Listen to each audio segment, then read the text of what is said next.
Dieu de gloire, qui es aux cieux, à toi la gloire. Dieu de gloire, qui es aux cieux, à toi l'honneur, à toi la gloire, à toi la puissance céleste, à toi la gloire, à toi l'honneur. Dieu de gloire, qui es aux cieux, à toi la gloire. Dieu de gloire, qui es aux cieux.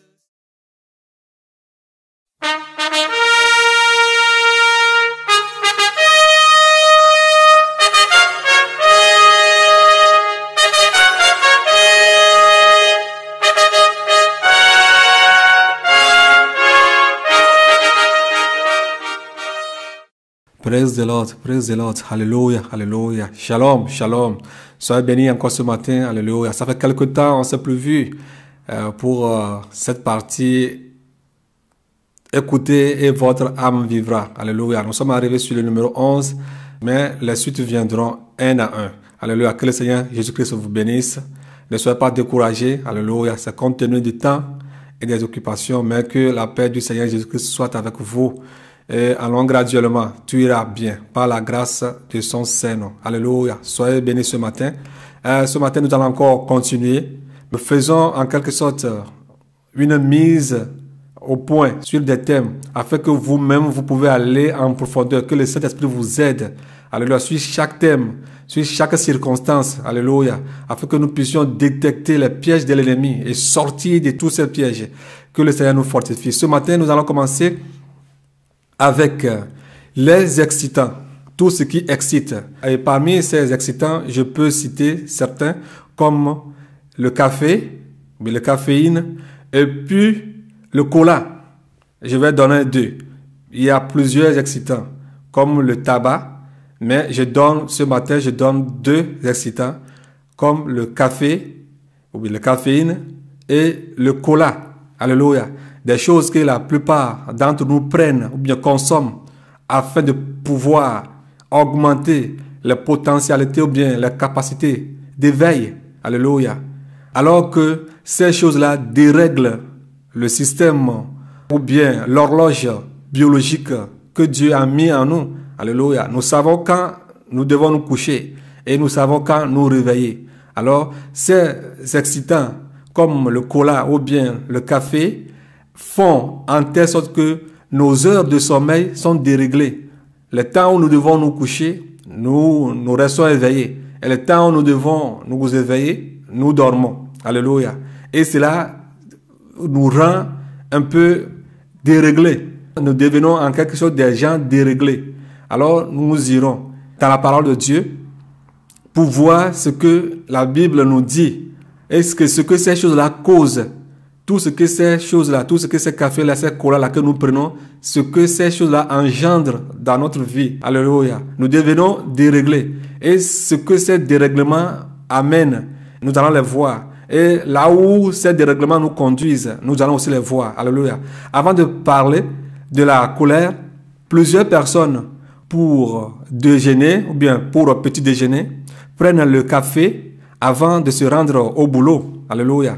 En Occident, la majorité des gens consomment le café. En Afrique ou bien dans certains pays, si je dis bien en Afrique, on produit le café en Afrique.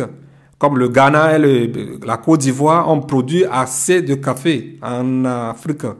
Alléluia. Mais dans certains pays comme la Tanzanie et autres, on produit le café. Mais on ne prend pas assez du café. Le café, c'est la majorité de ceux qui sont riches qui prennent ce produit, mais ce n'est pas un bon produit à prendre. Nous devons savoir que en Afrique, comme partout d'ailleurs, il y a certaines personnes qui prennent le café. Ceux qui ont la capacité d'aller acheter le café, le prennent et le consomment. Alors, en Occident, la majorité des gens le consomment au travail ou pendant les heures de pause. Plusieurs le prennent. C'est pourquoi je suis en train de préciser un peu l'Occident. Alors, certains étudiants le prennent en Afrique ou comme partout dans le monde entier. Certains étudiants le prennent pour pouvoir être éveillés et apprendre pendant la nuit, dans le but d'être éveillés, afin de pouvoir prendre les leçons. D'autres gens qui travaillent de nuit le prennent afin de pouvoir être éveillés et travailler sans souci pendant de longues heures dans la nuit. Alléluia, vous le savez très bien. Moi-même, j'avais travaillé dans la nuit. Je sais de quoi je parle. Et après avoir pris le café, les dommages, ce que ça amène après, je connais ces choses-là. Alors, je n'invente rien. Alors, peut-être que vous n'avez jamais travaillé la nuit. Alors, vous me direz que ce n'est pas vrai. Alors, si vous avez une fois travaillé la nuit, ou bien si vous êtes en train de travailler actuellement pendant la nuit, en tant qu'infirmier, infirmière, en tant qu'homme ou bien femme de garde, dans une pharmacie, dans un hôpital, dans un restaurant, dans un hôtel, vous saurez très bien de quoi je suis en train de parler. Chacun le sait. Ou bien si vous êtes aide-ménagère, si vous êtes livreur pendant la nuit, vous saurez de quoi je parle. Si vous êtes gardien de nuit, vous saurez de quoi je parle. Si vous êtes un militaire en mission, un policier en mission, vous saurez de quoi je parle. Si vous êtes un revendeur ou bien un vendeur de nuit, vous saurez de quoi je vous parle. Il y a plusieurs domaines dont la plupart des gens prennent le café. Alors, ou bien le cola. J'ai parlé des élèves pour préparer leurs examens, ou bien pour préparer leurs interrogations. Alors, plusieurs prennent le café ou bien le cola pour pouvoir augmenter les potentialités d'éveil. Alors, le café est un excitant ou bien un antioxydant. Le café stimule le cerveau à être vigilant, amélioration morale selon les scientifiques, à la concentration de la mémoire. Alléluia. Le café conduit à des insomnies, des angoisses, un rythme cardiaque plus rapide dû à la caféine. Les sécrétions intestinales provoquent des irritations gastriques. Le café provoque une inflammation de l'intestin. Ceux qui le prennent, ceux qui l'ont une fois pris, savent de quoi je parle. Le café dérègle l'horloge biologique et déstresse, d'où la colère ou bien les colères. Alléluia. La majeure partie de ceux qui consomment le café sont colériques, que l'on l'accepte ou pas. Vos heures de sommeil sont déréglées. Le jour ou la nuit, les heures où vous deviez dormir, vous êtes éveillé. Et les moments où vous deviez être éveillé, vous dormez. D'où une prise fréquente afin de pouvoir stabiliser vos habitudes. Mais ce que vous ne pouvez jamais, ce que vous ne pourrez jamais, si vous êtes déréglé, vous ne pouvez jamais revenir comme auparavant. Ceux qui travaillent la nuit le savent. Parce que la nuit, vous savez que vous devez dormir. Mais quand vous prenez le café et vous travaillez, le jour, quand vous essayerez de dormir, 1 heure de temps, ou bien demi-heure, ou bien 30 minutes, ou demi-heure, ou bien 2 heures de temps, ça fait que vous ne pouvez plus dormir. Parce que la nuit est faite pour dormir et le jour est fait pour travailler. Alléluia.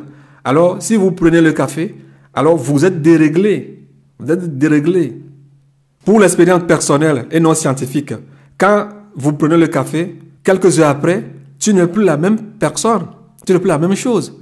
Tu réponds aux gens d'une manière ou d'une autre sans le savoir. Manque de tempérance, manque de maîtrise de soi dans les actes et décisions. Tu es agité et tu agis mal sans le réaliser. Comme un alcoolique qui, après être réveillé de son alcoolisme, réalise des dégâts qu'il a commis autour de lui. Par tes raisonnements, tu es colérique et agressif. Tu peux le nier, mais c'est ça. Dieu est contre la colère. Alors si le caféine provoque la colère, nous rend agités,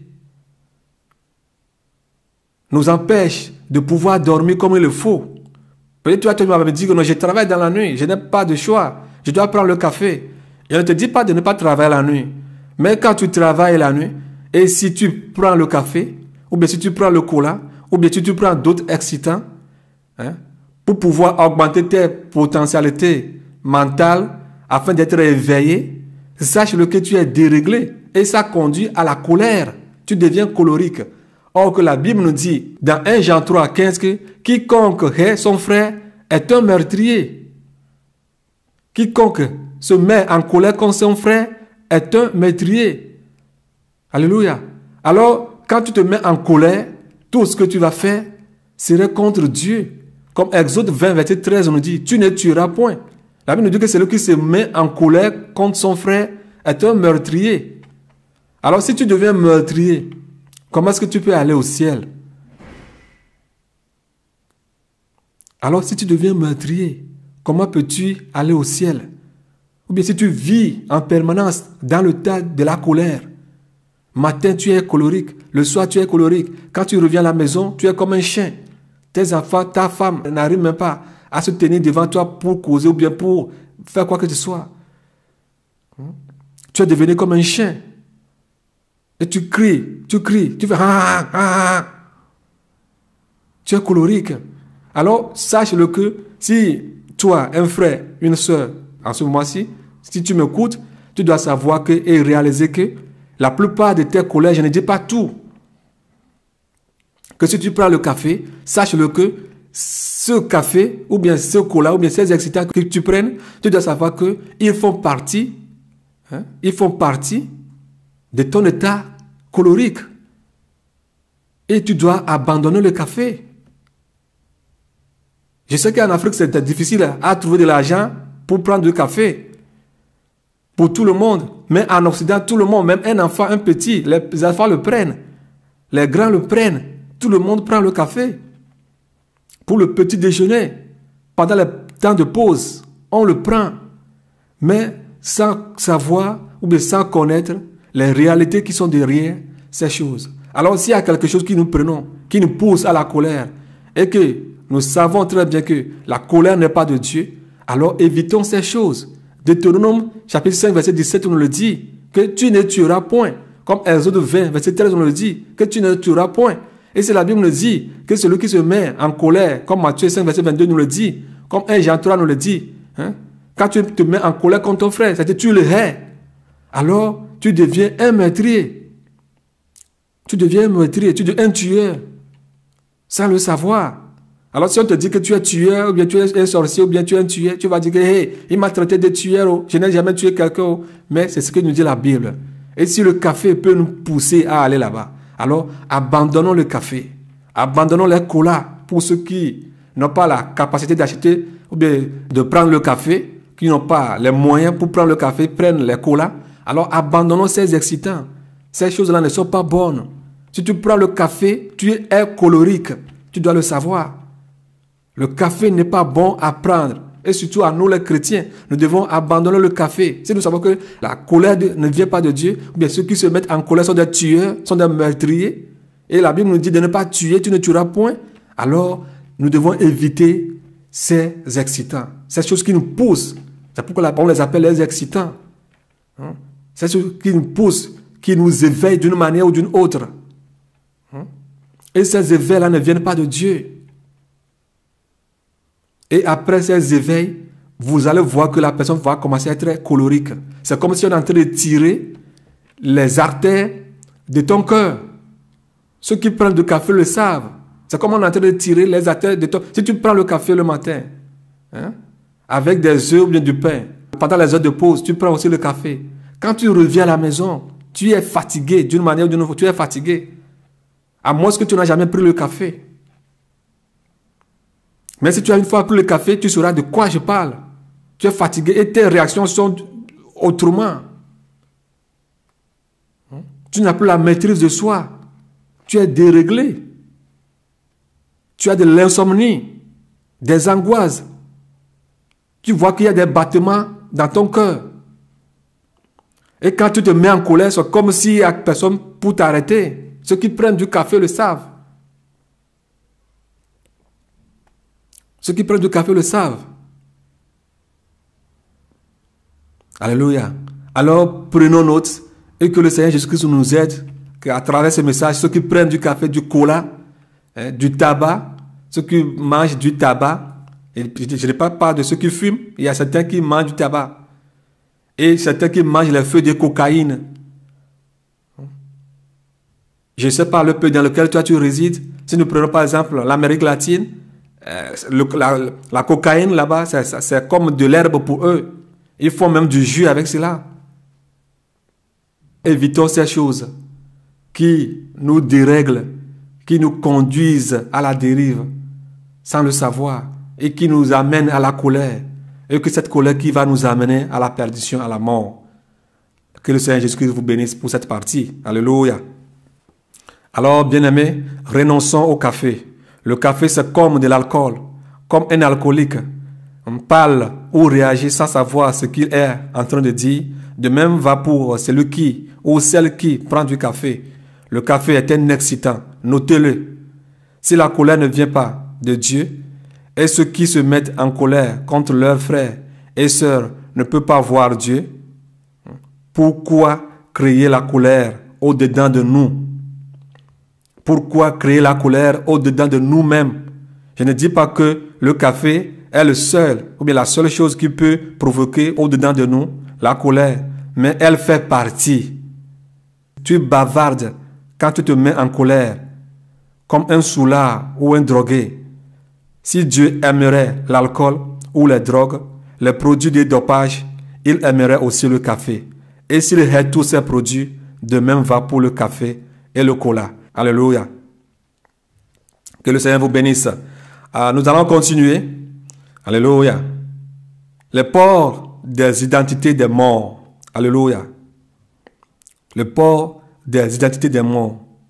Alléluia. Pour aller en détail dans ce domaine, je vais vous donner un témoignage. Je me souviens d'une dame avec qui j'ai fait une institution ici à Bruxelles.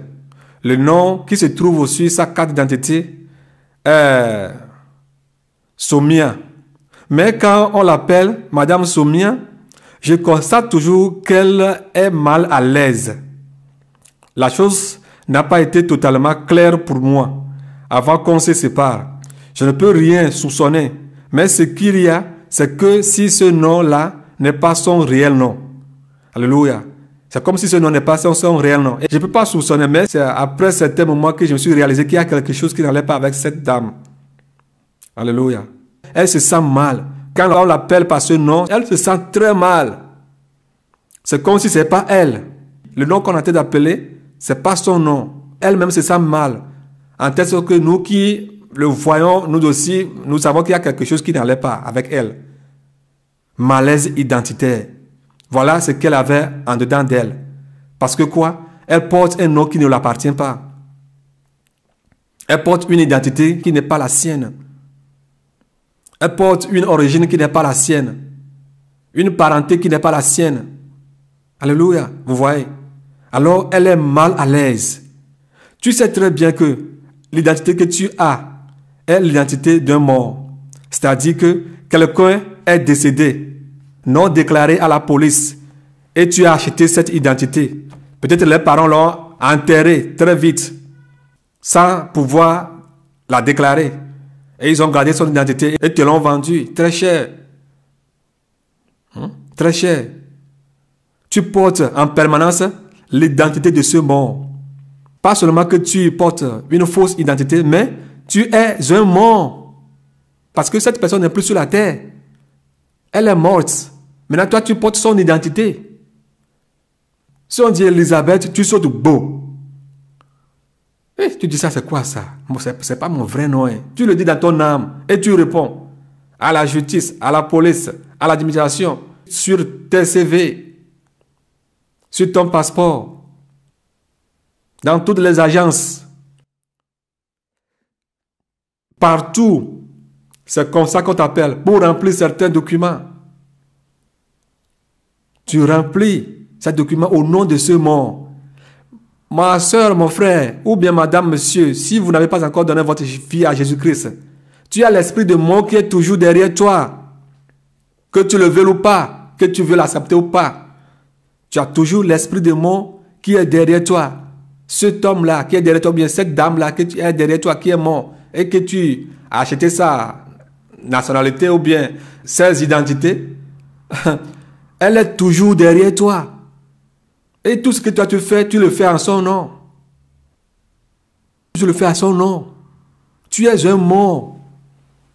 Tu es un mort. Tu es un fantôme. S'il te plaît, si vous vous trouvez dans de pareils cas, il vaut mieux le plus vite se débarrasser de cette identité de mort. C'est que tu es déjà mort. Tout ce qui pèse sur la vie de ce monsieur ou madame décédé, dont tu détiennes ces identités, te suivront aussi. Tout ce qui pèse sur sa vie. Ces choses-là te suivront toi aussi. Si l'esprit de suicide, l'esprit d'alcoolisme, l'esprit de la prostitution, l'esprit de vol, l'esprit de meurtre, l'esprit de la sorcellerie, l'ont guetté, l'ont suivi durant toute sa vie, sache-le que toi aussi tu as des esprits derrière toi. Parce que tu es un mort ou bien tu es une morte. Tu es une femme morte, mais vivant, cadavre vivant. Fais vite, repens-toi. Sinon, tu es mort avant de mourir. Et tu rêves les morts. Et je rêve les morts. Je vois que les morts me suivent. Mais qu'est-ce que tu as comme identité? Je ne parle pas de ceux qui rêvent, qui voient leurs membres de famille. Ça, c'est autre chose. Ce sont les attaques. Ça, ce sont d'autres choses. Mais tu sais consciemment que les documents que tu détiens sont des documents que tu as achetés.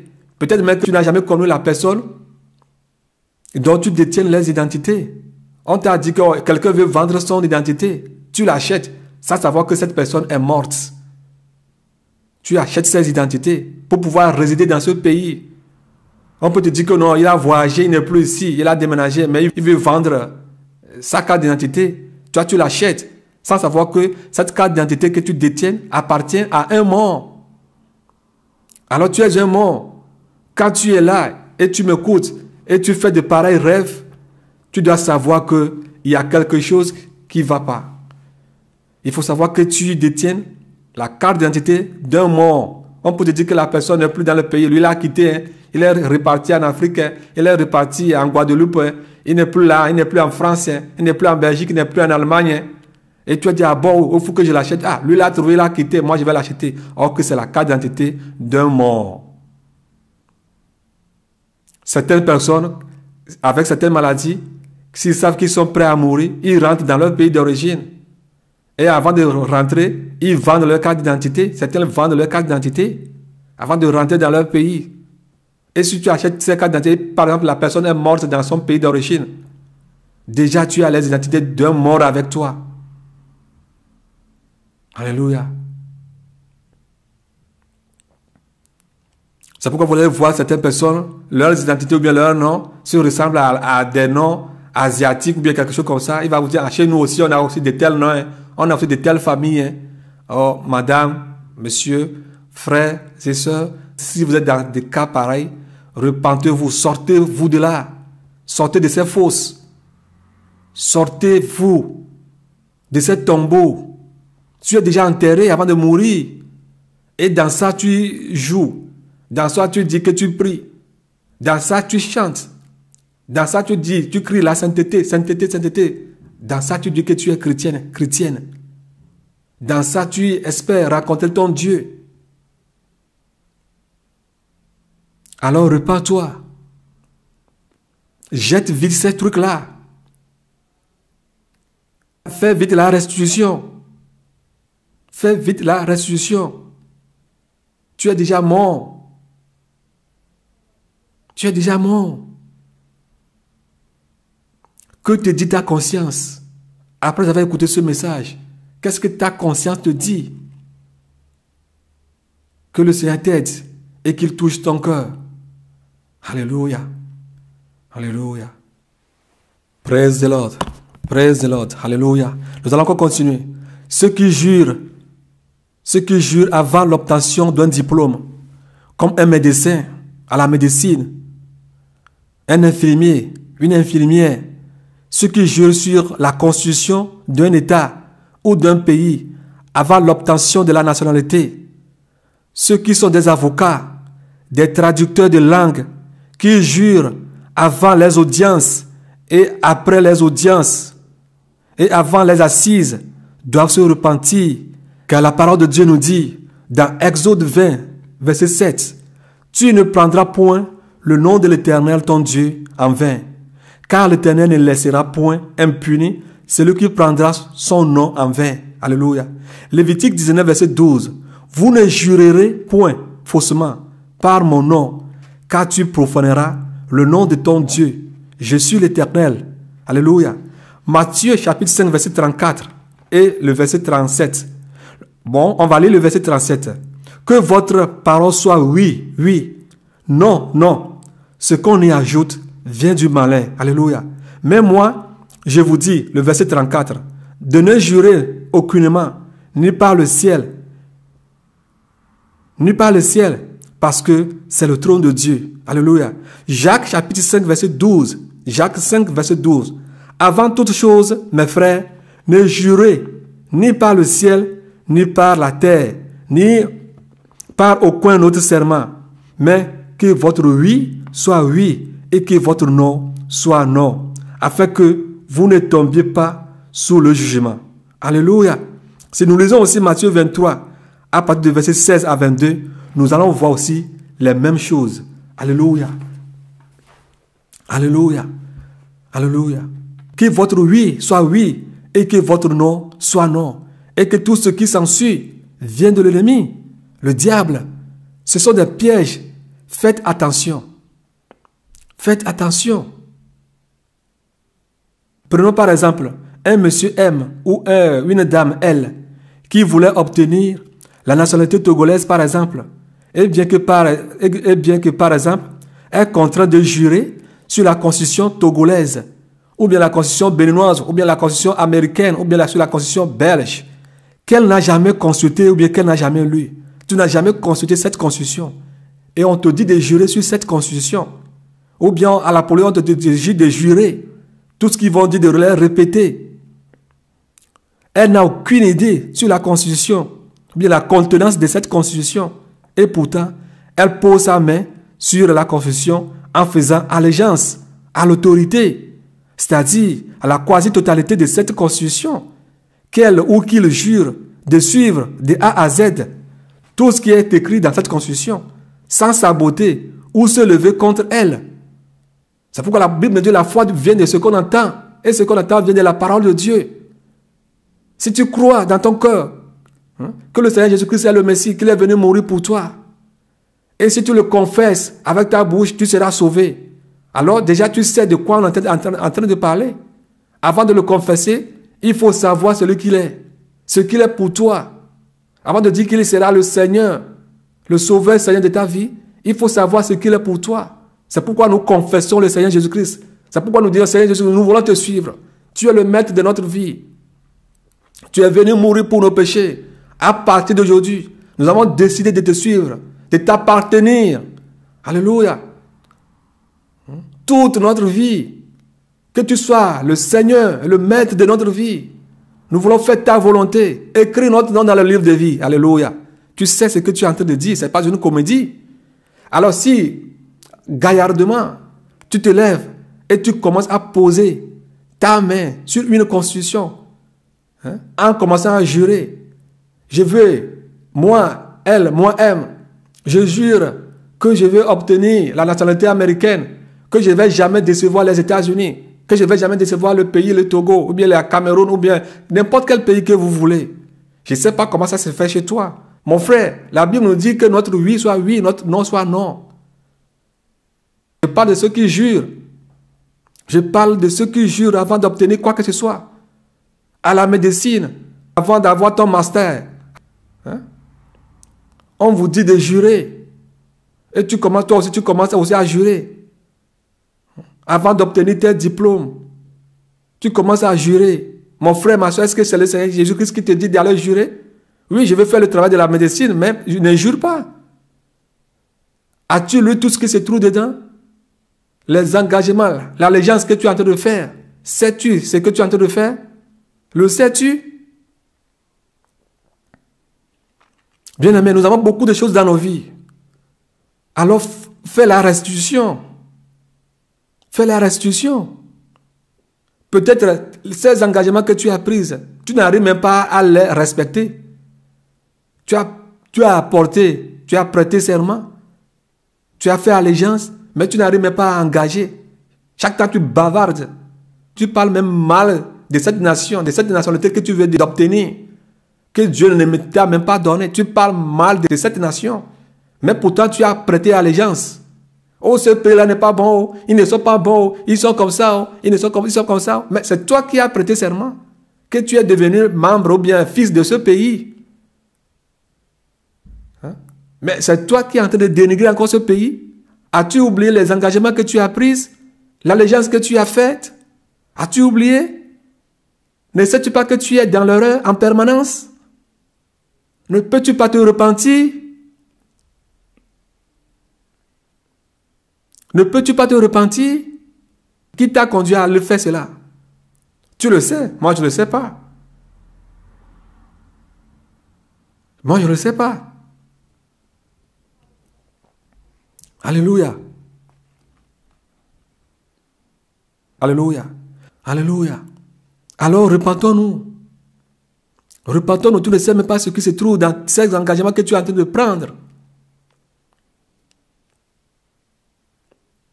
Alléluia. Nous allons continuer. Message à tous les conducteurs.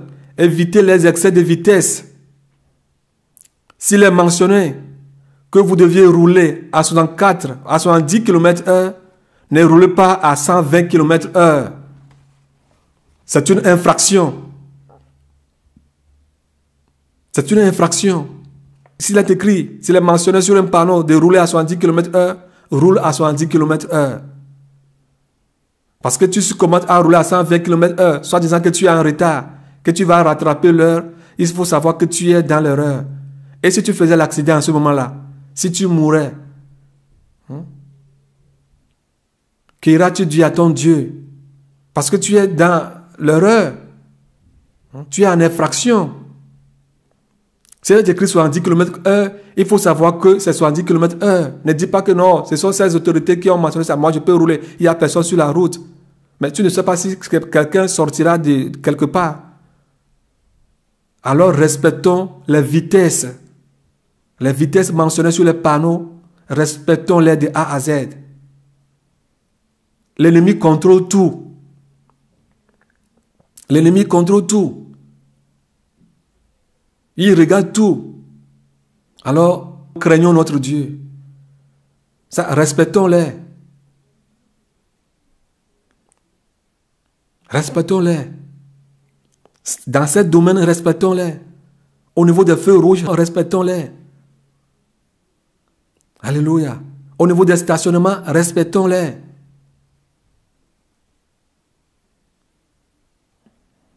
Cela va de même pour les conducteurs qui garent leur voiture sur les places payantes sans payer. Nous garons les voitures sur les places payantes sans payer. Mais ma soeur, mon frère, tu es endetté. Quand tu gares sur une place payante, paie. Ne fais pas, non, je vais faire 2 minutes seulement, je ne vais pas payer, tu fais et j'ai garé, je ne vais pas payer, et tu sors. Non, quand tu gares, tu dois payer. Alors paie. Tu peux dire qu'il n'y a personne là-bas qui te regarde. Le diable te voit. L'accusateur te regarde. Alors si vous garez à quelque part, si c'est une place payante, payez. Alors payez comme il le faut. Alléluia. Nous allons continuer avec les faux certificats de maladie, de travail. Alléluia. Les faux certificats de maladie de travail. J'avais travaillé quelque part ici, à Bruxelles. Les gens prenaient les faux certificats de travail. Ils mentaient et ils s'en allaient faire ce qu'ils veulent. Ils s'en allaient faire ce qu'ils veulent. Et quand vous prenez avec les certificats de maladie comme ça, l'employeur va continuer toujours à vous payer. Et eux, ils profitent. Ils s'en vont travailler ailleurs. Ils s'en vont faire leurs choses, tout ce qu'ils veulent. Peut-être certains ont des étrangers qui vont les visiter. Ils s'en vont faire leurs trucs, soit disant qu'ils sont malades. Ils s'en vont voir leur docteur, mentir à leur docteur. Les docteurs vont leur délivrer un certificat de maladie. Et ils viendront présenter ça au coordinateur, hein, qui va envoyer ça à la direction. La direction va leur payer. Ce sont des fraudes. Mon frère, ma soeur, si tu es dans ces cas, arrête. Alors arrête. Certains vont vous proposer, hey, toi tu n'es jamais malade, mais profite. Profite. Les gens sont en train de demander des faux certificats de maladie. Mais toi aussi fais. Toi aussi fais. Profite. Profite. Toi tu es toujours là. Oui, mon frère, obéis à ton Dieu. Crains ton Dieu. Si tu n'es pas malade, ne t'en va pas demander un certificat de maladie de travail. Tu fraudes. Tu fraudes. Ne le fais pas. C'est une fraude. Tu vis dans le mensonge. Alléluia.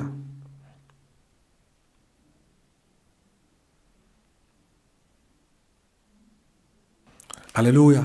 Et si dans votre travail, si tu vois que tu n'es pas malade, et si tu veux prendre des congés, ne prends pas des congés de maladie. Alors, prends un congé non payé.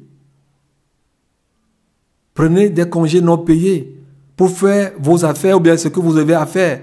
Prenez des congés non payés. Ne prenez jamais congé de maladie parce que votre cousin viendra vous rendre visite pendant une semaine ou bien pendant ce temps-là. Ou bien vous irez faire de telle affaire personnelle. Si vous prenez un congé maladie, que cela soit vraiment un congé maladie. C'est-à-dire que vraiment, vous êtes malade parce que l'entreprise dans laquelle vous travaillez continue à vous payer. C'est-à-dire garantir vos périodes de maladie. Alors, un faux congé de maladie est une fraude. Que vos actes soient exemplaires parmi les païens afin qu'ils aient connaissance à votre Dieu et qu'ils viennent à la lumière, comme nous dit la parole de Dieu. Si vous vivez dans ces actes, repentez-vous. Repentez-vous. Repentez-vous. Un message à tous les parents chrétiens. Si votre fille vient vers vous et vous dit que Dieu lui a montré que le frère Jacques est sa côte, s'il vous plaît, ne prenez jamais les dots de celle-ci.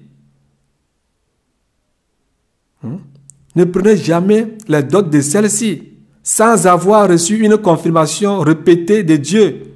Ne recevez rien comme dot et ne participez jamais à de tels mariages sans l'avis favorable du Seigneur Jésus-Christ. N'allez pas, si elle veut faire ce mariage seule, malgré vos conseils et interventions, laissez-la faire. Mais ne prenez rien, ne participez même pas. N'ayez pas peur. Dites-la la vérité. Dites la vérité afin qu'on vous haïsse. Si, pareillement, vous avez un fils, Jacques qui vient vers vous et vous dit que Elisabeth est sa côte, papa, maman, c'est celle-là qui est ma côte, qui est l'os de mes os et la chair de ma chair. Cherchez vous-même Dieu, les parents. Ne vous figez pas sur la chair. Si vous n'avez rien reçu, ne payez pas la dot pour votre fils. N'allez même pas à ce mariage si vous n'êtes pas convaincu par le Seigneur. Vous, frères et sœurs, amis ou bien proches de celle ou celui-là, n'allez pas en de tels mariages si vous n'êtes pas convaincus qu'ils sont faits l'un pour l'autre. 1 Corinthiens 11, verset 18 à 19. Ephésiens 5, verset 11. Alléluia. Ne participez même pas à ces mariages. N'allez même pas. S'il est votre maman qui vous dit qu'elle a trouvé un homme que Dieu lui a parlé de marier, n'allez même pas. Ne mettez même pas pied là-bas. Ne mettez même pas pied là-bas. Alléluia. Alléluia. Ceux qui mettent ou couvrent les œuvres du diable par la bénédiction de Dieu, c'est-à-dire les bénédictions farfelues, à la place de la bénédiction divine, donnez un nom ou adjectif divin à ce qui est du diable. C'est Dieu qui le bénit. comme ça. Hein. C'est Dieu qui lui a donné cette intelligence, hein, alors qu'il est ancré dans l'occultisme. C'est Dieu qui les a unis, mari et femme, hein, alors que la femme qu'il a est une sirène des eaux, déguisée en agneau, ou vice-versa. Il ou elle est morte, et Dieu merci, il ou elle est au ciel, sans que tu aies une révélation divine, je dis bien divine, de sa destination finale. Alors, méfions-nous de tout ce qui sort de nos bouches, tout ce que nous prononçons à la faveur de Dieu, mais qui ne vient pas de Dieu. Alléluia. Mais qui ne vient pas de Dieu. Quand est-ce que allons-nous faire de telles restitutions si réellement ces choses que nous proclamons, ces choses que nous prononcions ne viennent pas de Dieu? Quand est-ce que, ma soeur, mon frère, pourras-tu faire ces restitutions? Alors méfions-nous sérieusement. Nous devons nous méfier.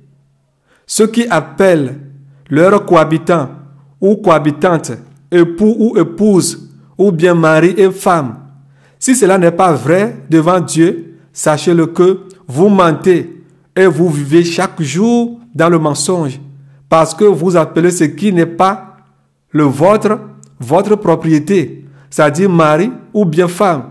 Je le répète, peu importe le nombre d'enfants que tu as avec cet homme ou cette femme, si elle n'est pas l'os de tes os ou chair de ta chair, tu te trompes, tu seras un jour surpris et ce sera trop tard. Alors, si vous n'êtes pas convaincu que quelqu'un et quelqu'une ne sont pas mari et femme, ne les appelez pas des mariés. Ne le dites même pas ton mari est venu, hein. Ta femme est là, hein. Ta femme t'appelle. Hein. Est-ce que c'est sa femme? Est-ce que c'est son mari? Alors faisons très attention. N'appuyons pas les péchés des autres.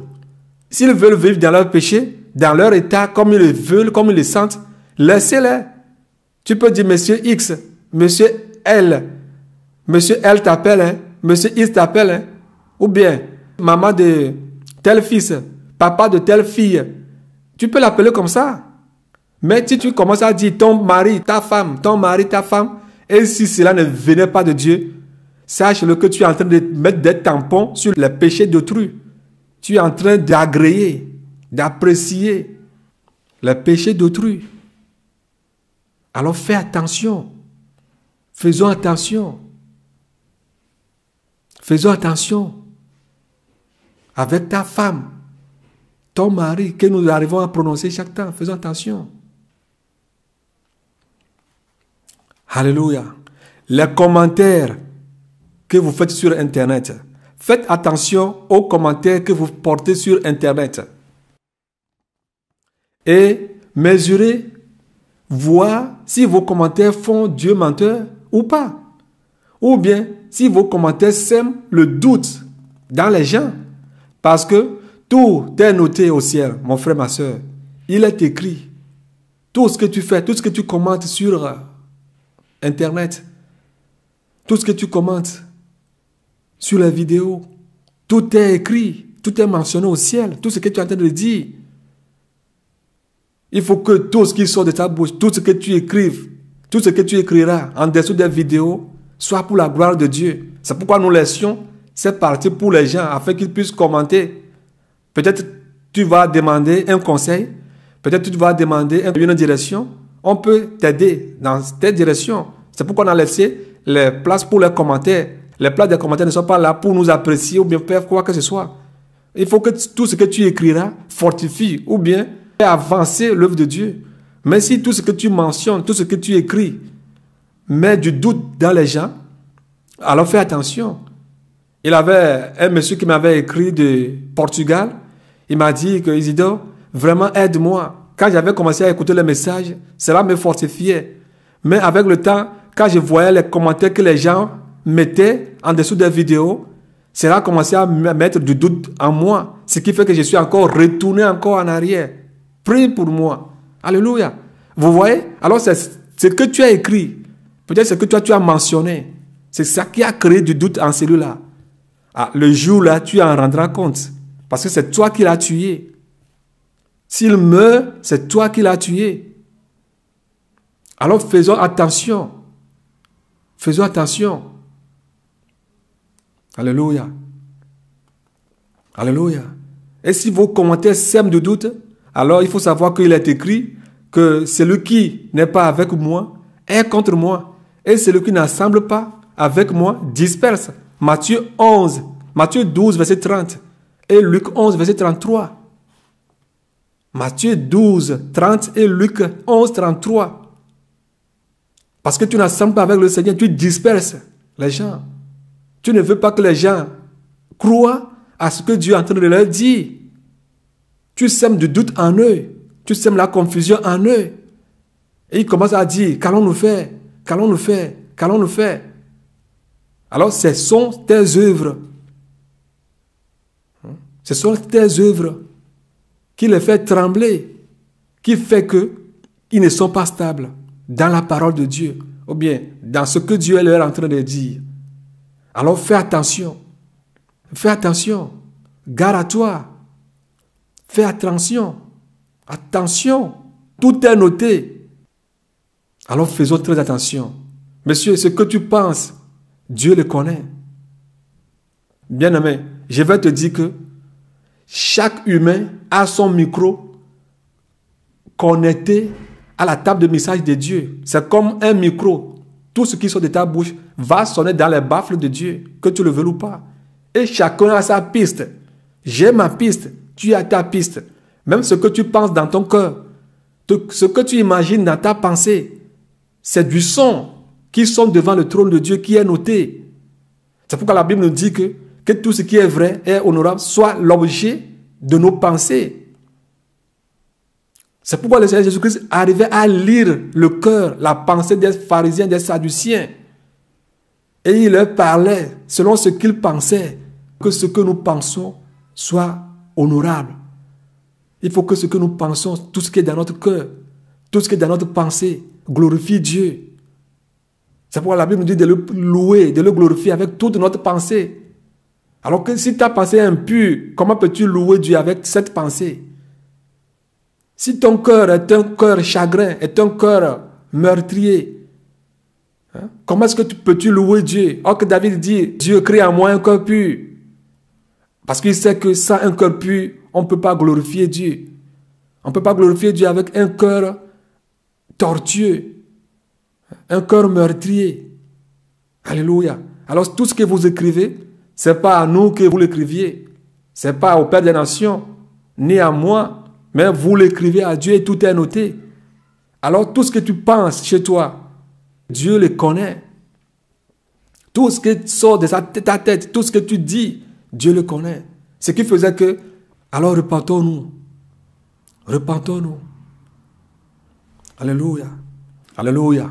Ici, je m'en vais parler aux artistes, les musiciens, les réalisateurs, les scénaristes, qui portent des pseudos ou des noms de déguisement. Ce sont des noms de déguisement.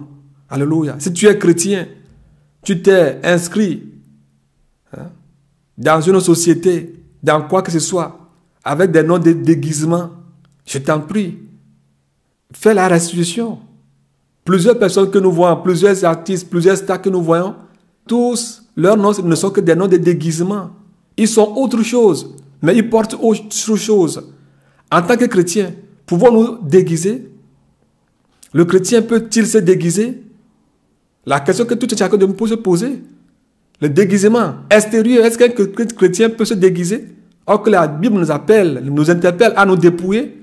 Alors si tu te déguises jusqu'à te déguiser en nom, sache-le que tu as des problèmes.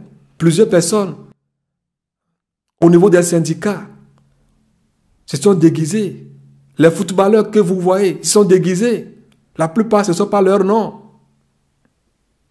Ils sont déguisés en âge, en nom. Alors, ils vivent dans le mensonge.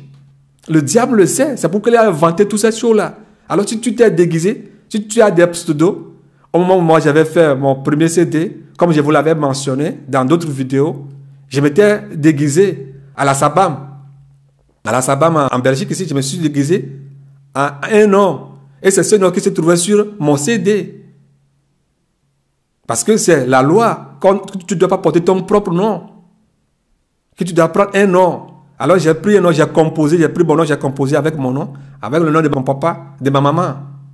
J'ai mixé ces noms pour donner un nom. Est-ce que c'est ce que Dieu veut de nous? Alors vous qui vous déguisez en pseudo, alors arrêtez ces choses. Arrêtez. Les prêtresses de vaudou aussi le font. Les prêtresses de vaudou, elles aussi le font. Les prêtresses de vaudou le font. Quand vous voyez un vaudou man, ou bien une femme vaudou, ou bien un homme vaudou, le nom que celle ou celui la porte n'est pas son vrai nom. Quand ils rentrent dans le vaudou, vaudou change leur nom. Il leur donne un autre nom. Et c'est ce nom qu'ils doivent porter jusqu'à la fin de leur mort. Et à la fin de leur mort maintenant, vaudou n'accepte jamais que ces gens-là portent ces noms pour mourir. On doit enlever le nom là qu'ils portent. Vous voyez comment est-ce que le diable est méchant. Ce nom qui les a obligés à porter, maintenant à leur mort maintenant, le même vaudou, le diable leur dit qu'ils doivent enlever ce nom. Alors à leur mort, on doit encore faire des cérémonies pour enlever ce nom de vaudou. Que celui-là ou bien celle-là a porté durant toute sa vie pour servir le diable. Est-ce que vous voyez? Ce sont des pseudos. Ce sont des pseudos qu'ils portent. On va l'appeler Gbenahi, Gbenayo, Ogunagbi, Ogunagba, tout cela. Ce ne sont pas leurs vrais noms. Plusieurs ont ces noms. Toi, prêtresse de vaudou, si tu es dans cette situation, si tu écoutes ce message, donne ta vie à Jésus-Christ. Enlève ce nom le plus vite possible. Enlève ce nom. Enlève ce nom. Ce nom de condamnation. Enlève cette étiquette-là sur ta vie. Enlève-la sur ta vie. Enlève-le sur ta vie. Enlève-le sur ta vie. Pourquoi, après leur mort, on ne les laisse pas porter ces noms jusqu'à là où ils vont? Vous voyez comment est-ce que le diable est méchant. Vous voyez comment est-ce qu'il est méchant. Alors vous qui portez ces noms, je parle aux artistes. Enlevez tous ces noms. Et quand vous appelez une femme vaudou, une prêtresse de vaudou, par son vrai nom, on va vous dire que vous êtes tombé en erreur, que vous devez payer certaines choses pour faire les sacrifices aux idoles, que vous avez transgressé, que vous l'avez offensé. Vrai ou faux? Au Togo, je sais qu'il y a ça. Au Bénin, la même chose. Mais je ne sais pas, dans votre pays, je ne sais pas ce qu'il y a. Mais chez nous au Togo, au Bénin, il y a ça. Quand tu appelles le nom d'une femme ou bien d'un homme qui s'est converti en vaudou, si tu l'appelles par son vrai nom, on l'appelle par exemple Hamid ou bien Elisabeth, elle va tomber en transe et on va t'exiger à payer certaines choses pour réparation. Vous voyez, ce n'est pas quelque chose qui est hasard, c'est très sérieux. Et le diable a mis cela aussi dans le monde. Le diable aussi a aussi civilisé cela aussi.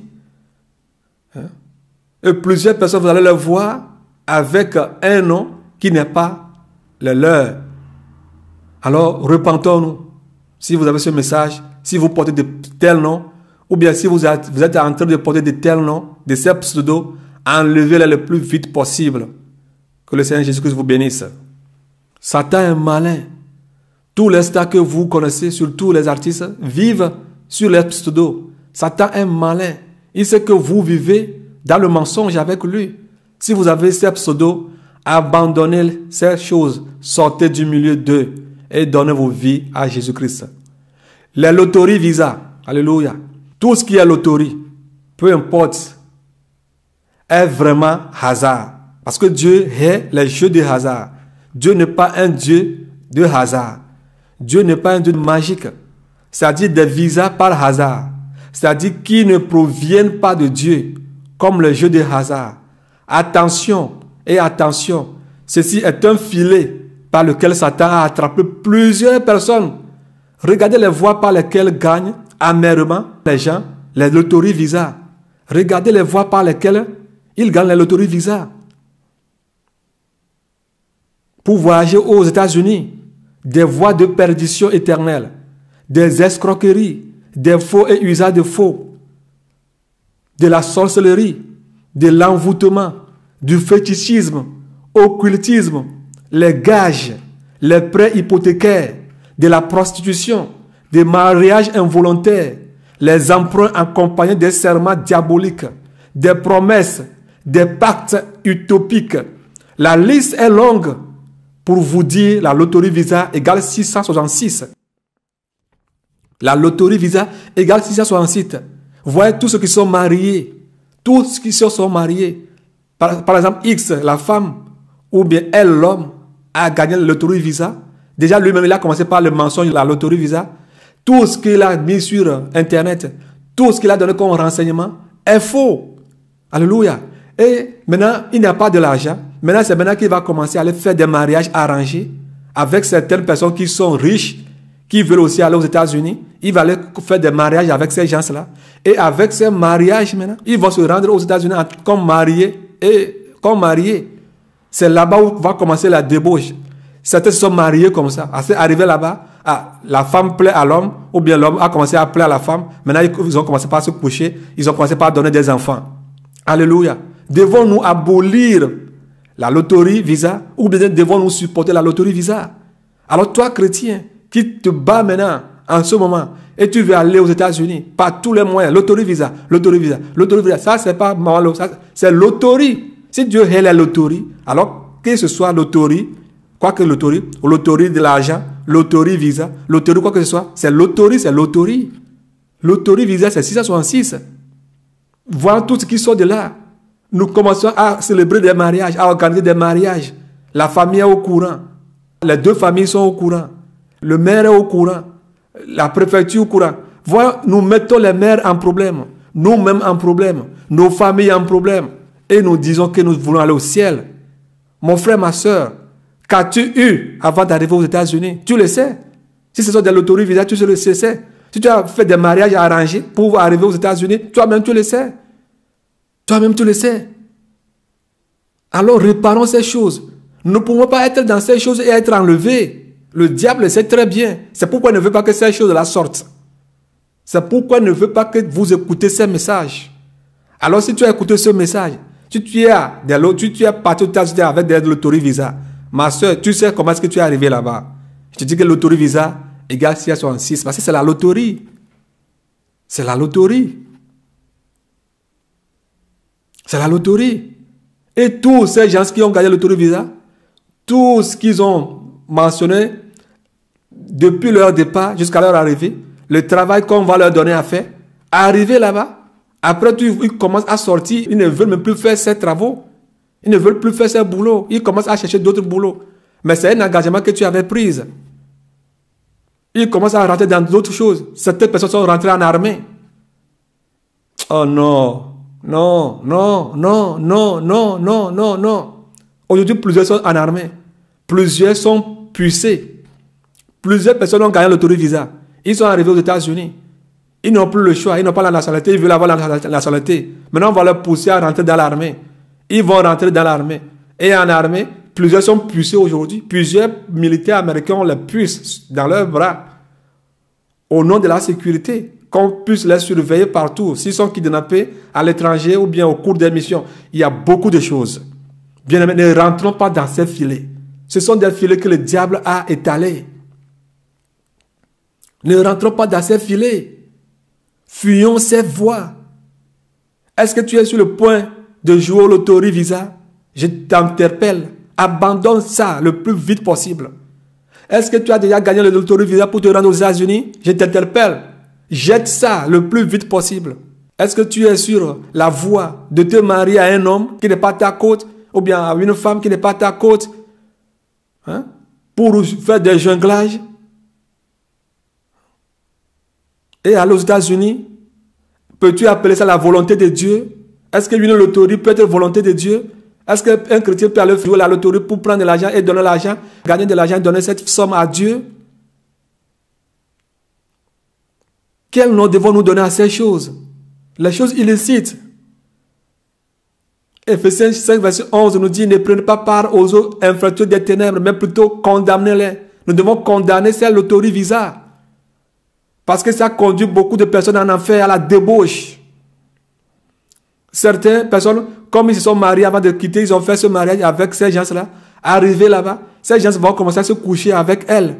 Elles se sont tombées enceintes. Alors pour ne pas devenir des femmes impudiques ou bien des femmes infidèles, elles sont parties faire l'avortement. De même pour ces hommes aussi. Ils sont partis avorter ces grossesses. Parce qu'un jour, leur femme ou bien leur mari sauront réellement qu'ils ont donné naissance.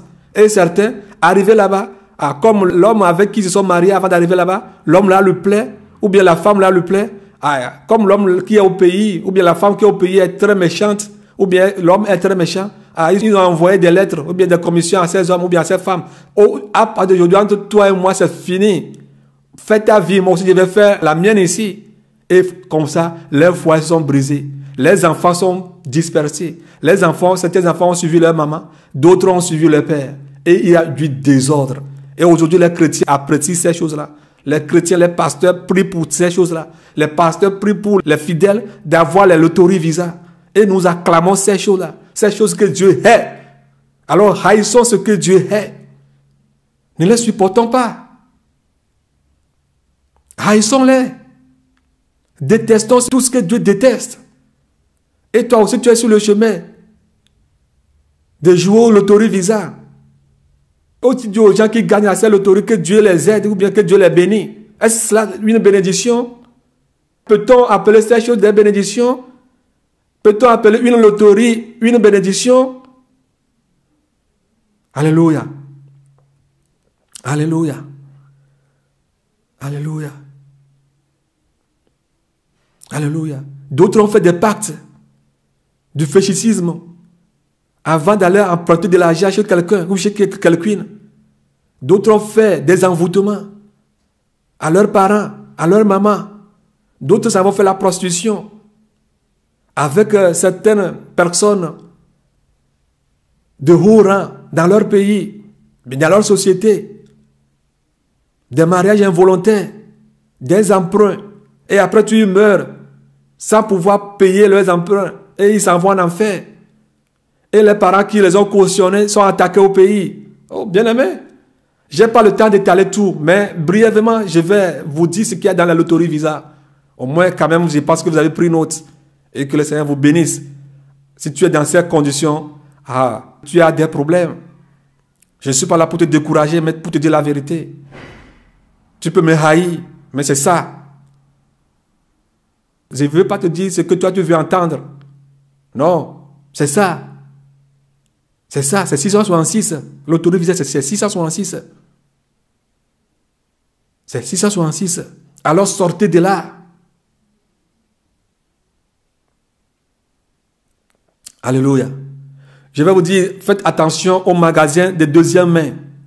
À cause de certaines choses qui sont volées et qui restent toujours volées. Je dis bien à cause de certaines choses qui sont volées. Je ne dis pas que toutes choses sont volées. Attention aux deuxième main. Au magasin de deuxième main, à cause de certaines choses qui sont volées, qui sont revendues. Ces choses volées, qui sont revendues dans ces magasins, restent toujours des choses volées. Et si tu t'en vas en tant que chrétien, acheter ces choses, sache-le que tu as des choses volées chez toi. Parce que celui ou celle de qui ces choses sont volées est toujours à la recherche de ces choses. Écrit toujours vengeance, malheur à celui qui a pris ces choses. Par exemple, comme les portables, les GSM volés. Alors faites attention. Les motos volées, les vélos volés. Je ne parle pas d'un frère ou bien une soeur qui veut te vendre légalement sa voiture qu'elle a achetée ou bien sa moto qu'elle a achetée ou bien qu'elle a achetée. Ce n'est pas de ça que je parle. Je parle des magasins de deuxième main. Et beaucoup de ces gens qui sont dans la deuxième main, les magasins de deuxième main, aiment beaucoup acheter des choses volées à vil prix et le revendent très cher. Alors faisons très attention. Chrétiens, faites très attention. Les lits d'occasion, les matelas d'occasion, les téléviseurs d'occasion, les radios d'occasion, les GSM d'occasion. Faisons très attention. Alléluia. Faisons attention. Je ne dis pas que tout est volé, mais faisons attention. Si tu as de l'argent pour acheter quelque chose de neuf, va acheter quelque chose qui est neuf, avec un reçu. Ou bien achète quelque chose qui est neuf. Alléluia.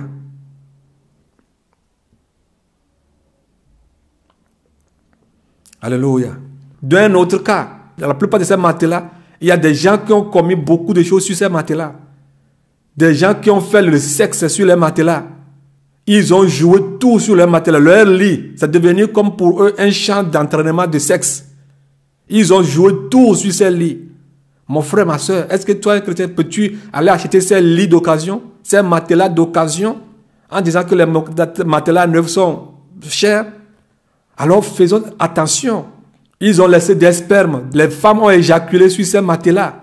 Ces matelas sont devenus impurs. Peux-tu utiliser ces matelas? Peux-tu utiliser ces lits? Ça, c'est une deuxième chose dont je vais vous parler. Alors, évitez ces choses. Évitez les matelas d'occasion, les lits d'occasion. Ils ont fait des danses sataniques sexuelles sur ces matelas. Et toi maintenant, toi tu vas commencer à utiliser ça. Ces matelas, ces lits sont en quelque sorte envoûtés. Alors évitons-les. Alléluia. Ces matelas peuvent vous contaminer. Soyez vigilants et éveillés. Et d'autre part, dans le livre de Lévitique, la Bible dit à propos de la gonorrhée. Si l'homme a de la gonorrhée et s'il se couche sur un matelas, ou bien il s'assoit quelque part, si quelqu'un s'assoit sur ce matelas ou bien s'assoit là-bas, la personne sera impure. Ou bien si l'homme l'a éjaculé sur ce matelas, ou bien sur ce lit, si quelqu'un se couche sur ce lit, la personne deviendra impure. Alors, la Bible aussi en parle. La Bible aussi en parle. Je n'imagine pas les femmes dans le temps d'impureté se couchent sur ces matelas. Nuit et jour, ces matelas sont devenus impurs. Faisons très attention. Alléluia. Faisons attention aussi pour les frères et sœurs qui sont en Occident ou bien en Afrique, qui allaient laver vos habits dans les machines à laver publiques. Je parle bien des machines à laver publiques. Alors si vous avez des bassins à la maison, lavez vos habits dans vos bassins. Mais si les gens s'en vont laver leurs habits, leurs sous-vêtements, leurs slips, les femmes en menstruation, dans le temps d'impureté, lavent leurs impuretés dans les machines. Et toi, tu viens laver tes habits dedans, toi aussi tu deviens impur. Et si la trompette sonnait en ce moment-là, est-ce que tu peux être enlevé? Alors, j'interpelle tous ceux qui sont en Occident, les sœurs et frères, évitez les machines à laver publiques. Tu peux acheter une machine à laver à la maison, toi seul, et laver les impuretés dedans. Laver les impuretés dans ta machine à laver seul. Là, je parle aux femmes. Et cela doit être consacré seulement qu'à toi. Pas faire des mélanges. Si tu laves tes slips, tu laves tes vêtements dans ces machines à laver. Et les enfants, les femmes, les hommes aussi lavent les choses dans ces machines. Sache que tu es en train de les contaminer. Si tu laves quelque chose dedans et aussi les laves directement, tu verras que s'ils portent ces habits, s'il y a la trompette qui sonnait, ce que dit la Bible, qu'est-ce qu'ils ont fait dans Lévitique 11? Qu'est-ce que ces gens-là vont devenir? Bien aimé, les machines à laver publiques là, ce sont des pièges que le diable a mis en place. Si tu n'as pas les moyens pour acheter une machine à laver, achète un bassin. Lave tes choses à la main. Lave tes choses à la main. Vous qui amenez vos choses au lavage à sec, arrêtez ces choses. Là, on lave les choses des femmes dans ces machines. Les impuretés des femmes dans ces choses. Et on lave vos habits aussi, vous devenez impurs. Alors soyons éveillés, soyons vigilants, ne dormons pas. Il y a des pièges partout. Lave tes choses avec la main, avec une bassine. C'est fini. Où est le problème? Où est le problème? Que le Seigneur Jésus-Christ vous bénisse, qui vous garde. Nous allons nous arrêter ici. Nous allons continuer prochainement. Que le Seigneur vous fortifie et que vous preniez note. Et repentons-nous sincèrement et prenons les choses au sérieux. Alléluia. Que la paix du Seigneur Jésus-Christ, qui ne suit pas toute paix, soit avec vous et vous garde. À la prochaine. Shalom, shalom, shalom.